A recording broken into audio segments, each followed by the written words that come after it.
Jadi apakah jelas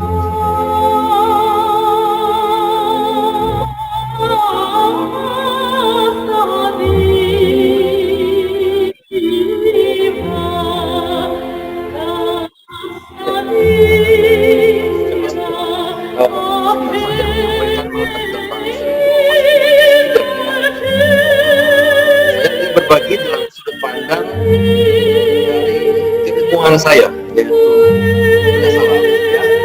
Nah, rekan-rekan, kita tahu bahwa CVA ini juga kita kenal dengan stroke ya. Ini merupakan salah satu penyakit cerebrovaskuler ya, pembuluh darah otak. Nah, per definisi ini yang kita perlu ketahui.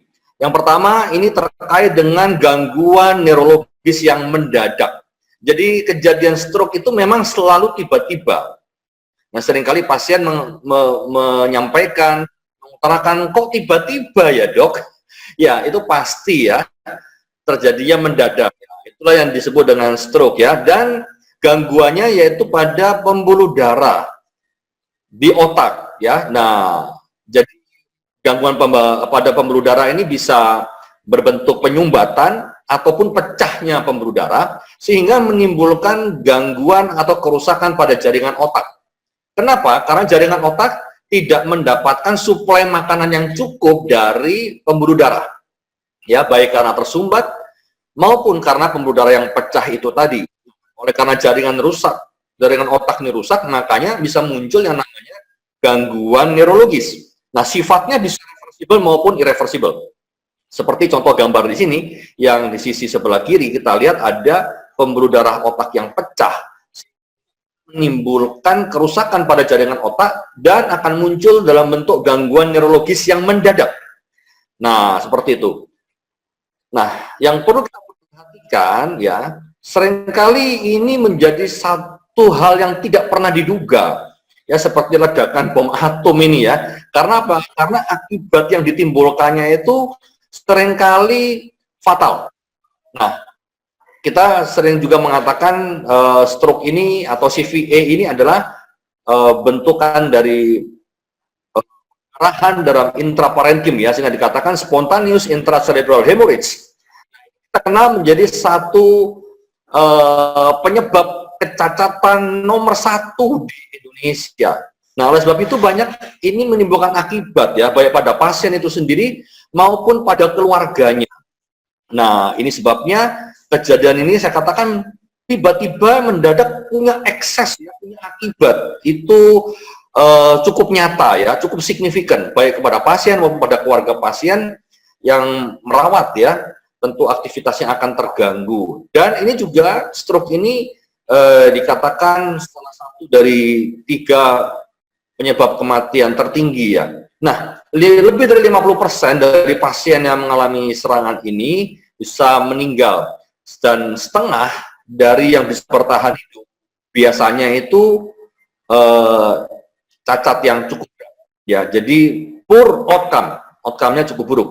Nah, kita tahu bahwa yang paling banyak sebenarnya terjadinya itu adalah stroke yang ischemic atau stroke yang penyumbatan, 85%, 80-85%.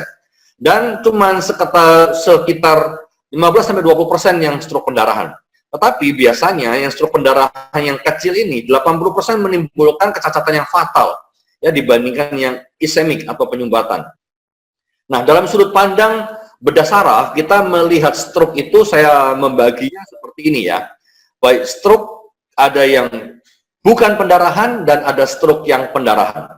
Nah, stroke pendarahan sendiri nanti tindakan bedah saraf itu ada beberapa macam ya, termasuk yang konservatif ya, yang tidak dioperasi. Biasanya yang konservatif ini sejawat dari neurologi ya, yang akan memberikan penanganan atau leading dalam memberikan penanganan. Nah, kemudian ada tindakan yang lain yang perlu dilakukan tindakan ya, bisa tindakan bypass ya, ada juga ya tindakan bypass di otak ya, atau hemikraniektomi ya, memotong tempurung dari kepala, maupun endarterektomi ya. Endarterektomi itu melakukan pembedahan pada pembuluh darah ya, dan mengambil penyumbatannya. Atau juga ini sekarang sudah bisa dilakukan juga endovaskuler ya, trombektomi. Jadi mengambil langsung sumbatan pada pembuluh darah otak. Nah, tetapi itu dengan waktu yang terbatas ya. Nah, kemudian stroke yang berikutnya adalah stroke hemoragik yang warna merah ini ya. yang sebenarnya jumlah kasusnya itu tidak terlalu banyak. Nah, hemoragik sendiri, saya membedakannya ada dua faktor besar ya. 80% pendarahan hemoragik itu disebabkan oleh kasus-kasus hipertensif atau kasus karena hipertensi. Sisanya yang oleh karena penyebab bukan hipertensi. Nah, hipertensi sendiri nanti ada beberapa tindakan yang akan dilakukan ya. Pendarahan hipertensi tapi konservatif ya, tidak dilakukan tindakan operasi, artinya dengan pengobatan. Tetapi ada yang dilakukan operasi. Nah, operasi ini kenapa? Karena efek massa, karena lokasinya ini di permukaan, dan karena ada hidrosefalus. Nah, itu jadi pertimbangan. Nah, untuk kemudian kasus-kasus yang non-hipertensif, nah itu biasanya 3 hal besar ini ya. Aneurisma, ini yang penggelembungan pembuluh darah, AVM, nanti saya akan tunjukkan gambarnya, dan kavernoma. Nah, sekarang kita akan melihat tentang stroke yang non-hemoragik ya, stroke atau stroke ischemic. Nah, kita tahu bahwa terjadinya itu seperti video kecil ini ya, yang di sebelah kanan ini ya. Jadi ada penumpukan ya, yang sedikit demi sedikit ya, mulai dari yang ringan sampai yang berat, sehingga terjadi penyumbatan yang severe, cukup berat. Nah, ini memang nanti di bagian saraf ya, kita lihat yang saya katakan tadi ya, kasus-kasus ischemic itu memang banyak ditangani teman-teman di neurologi. Pasien masih nampak baik-baik saja, bisa ngomong, bisa apa, tapi sebenarnya kalau lebih detail, komunikasinya sebenarnya sudah ada hal-hal yang tidak dimengerti. Juga sebenarnya semua nampaknya masih baik-baik saja ya, tetapi memang masih obey comment, motornya bisa dihitung, nah, tetapi ada beberapa yang dinilai itu sebenarnya sudah tidak normal. Nah, sehingga seringkali kecolongan. Kemudian beberapa jam kemudian dirawat ya, malam hari, besok pagi ditemukan sudah koma, tidak sadarkan diri. Kenapa? Karena proses intrakranial terjadi. Ada proses pendesakan karena edem cerebri. Ya, daerah yang mengalami penyumbatan itu sehingga gangguan vaskularisasi ke otak. Nah, daerah itu rusak sehingga dia bengkak. Nah, menimbulkan efek massa dari pembengkakan, dan kita lihat garis tengahnya otak udah bergeser. Nah, secara teori kita masih bisa menerima 5 mm. Tapi kalau kasus seperti ini biasa sudah lewat dari 1 cm, sudah lewat dari 10 mm. Sehingga tengahnya itu bergeser, itulah yang dinamakan proses herniasi. Dan pasien didapatkan dalam keadaan koma, GCS-nya 6. Jadi, ini proses terlambat mengetahui. Nah, oleh sebab itu teman-teman, ini menjadi perhatian kita. Perhatikan keluhan pasien. Sejak awal masuk, kita harus aware dengan yang namanya kemungkinan gangguan neurologis. CT scan bisa normal, tetapi CT scan perlu waktu untuk bisa menimbulkan gambar yang secara khas seperti ini. Nah, kemudian kalau masih 1-2 jam pertama, pemeriksaan apa yang bisa dilakukan? Sebenarnya kita bisa menggunakan yang namanya MRI, yang namanya nanti DWI atau DWI. Nah, itu akan langsung kelihatan, itu masih di waktu yang awal, langsung kelihatan. Sedangkan di T1, T2 semua nampaknya normal-normal saja, tapi di akan kelihatan. Nah, oleh sebab itu salah satu pemeriksaan yang penting pada pasien stroke yang masih awal sebenarnya MRI ya, bukan CT scan. Khususnya kalau kasus infak ya, tetapi kalau kasus bleeding, pendarahan itu pasti kelihatan sejak awal ya. Nah, apa yang dilakukan pada kasus ini? Nah, yang bisa kita lakukan adalah ini, kita melakukan hemikraniektomi ya, memotong kepala, batok kepalanya ya, dipotong ya, hemikraniektomi ya, dari seberapa luas ya. Ini secara klinis kita bisa melihat ini pasiennya sadar ya, bangun kembali setelah dipotong ya. Ini dia bisa angkat tangan, bisa melek, buka mata, ini ngomong juga bisa. Tapi seperti pasien stroke pada umumnya ya, dia mengalami gangguan motorik ya. Ini tangan kirinya dia bisa angkat karena tangan kanannya yang lumpuh ya, dipasang selang karena dia ada gangguan menelan seperti itu. Nah, ini kalau kita lihat asimetris. Kenapa? Karena batoknya dipotong. Nah, inilah proses yang dilakukan oleh dokter bedah saraf, memotong. Nah, kenapa kok harus dipotong? Karena ingin memberikan space, memberikan dari keluhan, karena pasien secara neurologis masih normal. Ya, belum ada keluhan yang berarti. Ya, nanti saya akan tunjukkan. Ini mendadak, ini penting kita ketahui. Kenapa? Karena nyeri kepala kadang-kadang memang mendadak, tapi tidak sangat hebat. Nah, kita harus tanya, ini apakah belum pernah sakit yang seperti ini? Nah, bahkan kadang-kadang dalam berjalannya waktu memunculkan namanya muntah-muntah, bahkan penurunan kesadaran. Nah, ini gelembung pembuluh darah, namanya aneurisma, ya pecah mendadak, ya jebol. Nah, ini kejadian digambarkan dalam video yang saya buat ini seperti serangan di WTC ya, itu tiba-tiba saja terjadi yang nggak pernah diduga. Nah, seperti itu ya. Oleh sebab itu tindakannya apa? Nanti perlu stabilisasi ya, perlu penanganan di rumah sakit ya, nggak bisa di rumah, perlu CT scan pemeriksaan, perlu angiografi untuk melihat pembuluh darah mana yang mengalami kerusakan dan penanganan di ICU ya. Nah, ini contoh aneurisma ya, gambaran keluhannya sakit kepala hebat ya, mendadak. Nah, ini juga khas kalau rekan-rekan bisa memeriksa kaku kuduk ya, kaku kuduk itu lehernya kaku ya. Nah, kesadarannya bisa somnolen sampai koma. Gambarnya seperti ini ya, pendarahannya bukan seperti tadi yang menggumpal, tapi dia masuk menyisip seperti ini. Nah, ini akan menimbulkan banyak masalah karena ini ada di subarachnoid. Nah, kita tahu bahwa arachnoid itu nanti adalah tempat penyerapan cairan otak. Cairan otak yang sudah keluar dialirkan dan diserap oleh otak itu sendiri. Tetapi karena ada darah di subarachnoid, maka terjadi gangguan penyerapan. Akibatnya adalah penumpukan cairan. Itu sebabnya biasanya dalam beberapa jam kemudian terjadi hidrosefalus pada kasus-kasus subarachnoid hemorrhage. Nah, ini ya. Jadi operasinya bukan untuk mengangkat bekuan darahnya, ini nggak bisa dioperasi bekuan darahnya. Tapi kalau terjadi hidrosefalus, yang dioperasi adalah mengalirkan cairan otak. Nah, CT scan gambaran seperti itu. Kalau dilakukan CT angio akan kelihatan. Ini gambaran vaskulatur dari pembuluh darah otak kita akan kelihatan. Ini kelihatan ada gelembungnya. Ini adalah akom aneurisma ya. Akom aneurisma. Kita lihat lokasinya di anterior ya. Seperti itu. Nah, ini kelihatan di sini tuh lokasi bleedingnya. Kita bisa menduga, oh ini sepertinya adalah akom aneurisma. Hanya kelihatan dengan CT angiografi ini. Nah, selanjutnya problem yang saya katakan tadi ya, terjadi rebleeding ya. Pecah lagi, yang sudah pecah dia pecah lagi, jadi tambah besar. 25% rebleeding terjadi pada hari pertama karena apa? Aneurisma yang ruptur tadi yang pecah.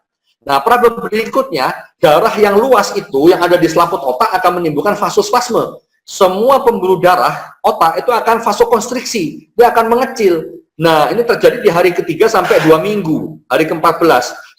Seringkali menimbulkan penyakit yang namanya DIND atau Ischemic Neurologic Deficit. Jadi seperti orang stroke infak jadinya seperti itu. Jadi mengalami kerusakan luas tetapi di kedua otak ya, kanan dan kiri. Nah, itu sebabnya kenapa perlu dievaluasi di ICU ya, perlu penanganan ICU untuk memonitoring ini. Nah, yang ketiga terjadi hidrosefalus tadi yang saya katakan ya, karena terjadi gangguan absorpsi sehingga terjadi penumpukan cairan otak secara akut. Nah, inilah yang problem pasien-pasien aneurisma, sehingga penanganannya memang memerlukan biaya yang mahal ya. Baik untuk penanganan ICU bisa 2 minggu ya, kemudian operasi mungkin ya, yang harus dilakukan terhadap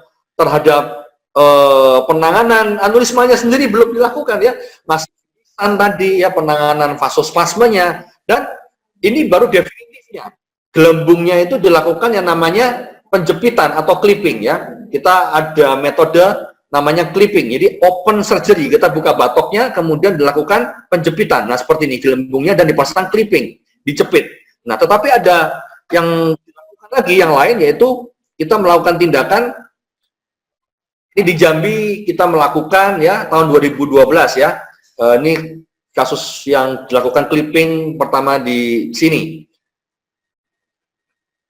Nah, kemudian yang coiling ya, penanganan kedua untuk aneurismanya sendiri secara definitif adalah dilakukan coiling. Ini gelembungnya, ya ini gelembungnya, ini gambaran ininya. Nah, dimasukkan microcatheter, kemudian coil dimasukkan.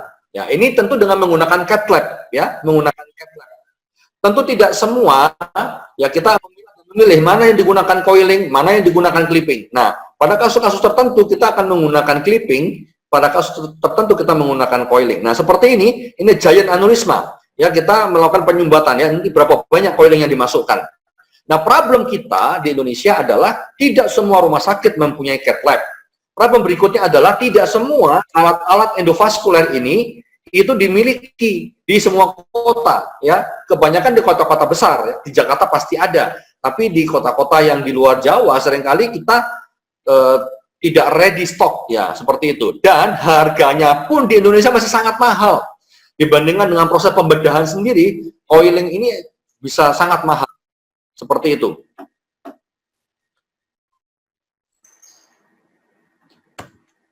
Nah, ini bentuk AVM ya. AVM ini kita katakan seperti varises ya, varises juga otak ya. Itu bentukan yang abnormal ya, terjadi semacam aliran arteri yang mengalir langsung ke pembuluh darah vena. Kita lihat venanya jadi gembur-gembur semua ya, karena tekanan arteri yang tinggi masuk ke vena. Nah, ini gambaran seperti orang anak yang tidak memahami adanya ular ya. Dia kira ular ini mainan apa gitu ya, lucu sekali ya, dipegang-pegang kita tahu-tahu ini dijepit ya, dipatuk. Nah, seperti itu AVM ini, kadang-kadang kita tidak memahami bahwa pendarahan yang terjadi itu adalah AVM. Itu perlu alat dan pengalaman ya untuk melihat seperti ini. 50% presentasi AVM adalah pendarahan otak. Jadi seperti IKH tadi ya, ini perlu dipahami ya, lokasi dari AVM itu lokasi-lokasi tertentu. Nah, seringkali pada yang belum pecah menimbulkan kejang. Ada gejala keluhan anak muda, seringkali anak-anak muda yang umurnya masih di bawah 40 tahun ya, 20 tahun, sering kejang. Nah, tidak diperiksa otaknya. Kalau dilakukan pemeriksaan dengan menggunakan MRI akan kelihatan bentukan nidus ini, bentukan AVM ini. Nah, sehingga ini kita pikirkan tindakan selanjutnya apa. Tapi kalau sudah pecah, kita seringkali sudah tidak bisa melihat bentukan itu dengan baik. Seperti itu. Di sini kan pemutihan yang seperti itu, seperti pendarahan tadi ya.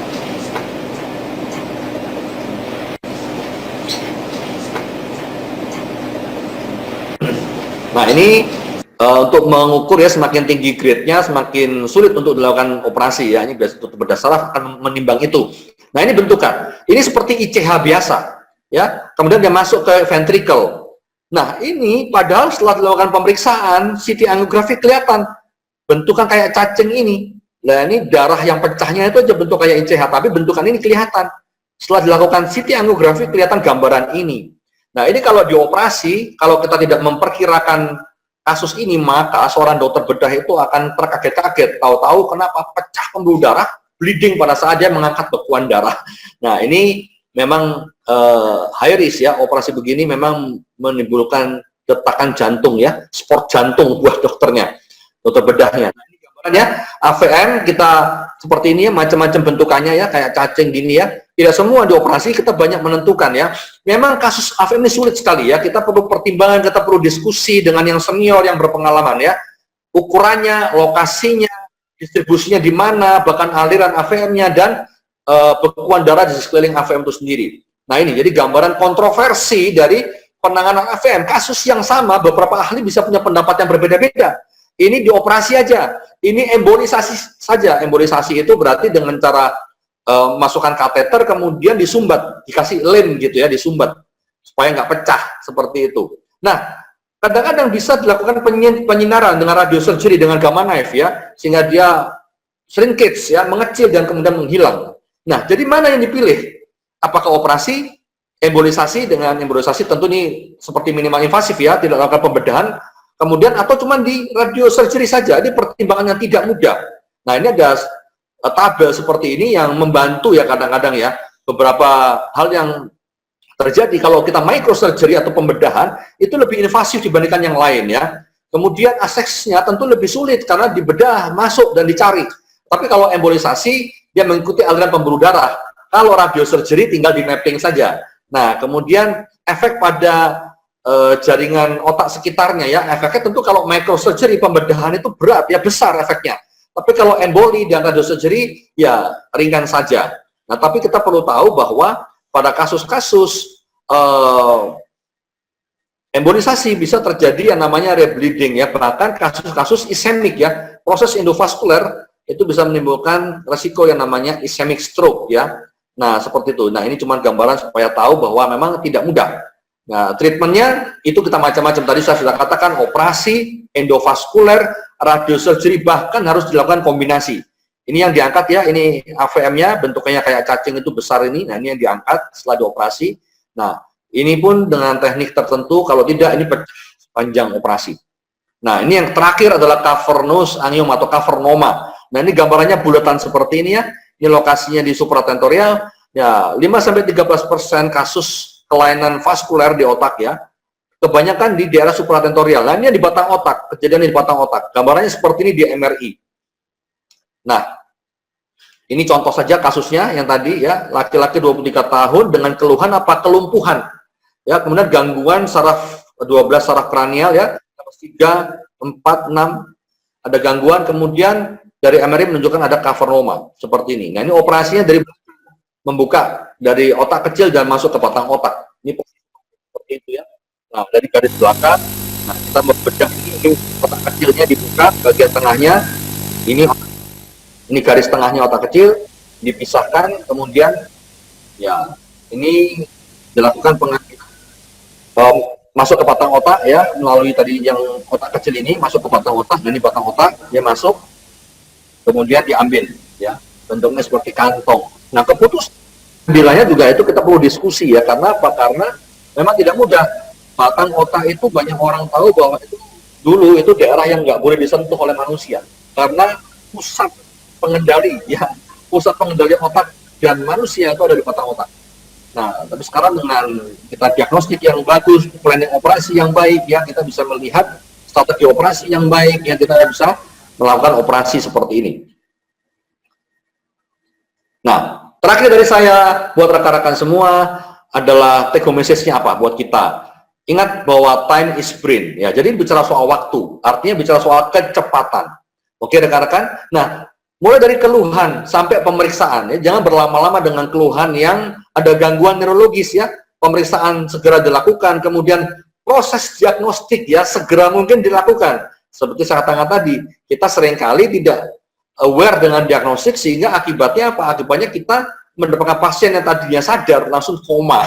Ya, kemudian juga kecepatan dalam hal treatment ya, penanganan ini adalah emergency case. Nah, yang kedua perlu diketahui adalah fasilitas medis ya. Tentu kita berharap yang 24 hours ya, dalam seminggu stafnya ada, baik itu untuk ambulans ya, untuk menjemput ya pasien-pasien yang ada di rumah, yang mungkin di jalan. Kemudian proses diagnostiknya juga harus standby 24 jam, baik itu untuk CT scan, angiografi, untuk MRI, untuk MRA, dan tentunya operasi ya, kamar operasinya maupun cath lab-nya.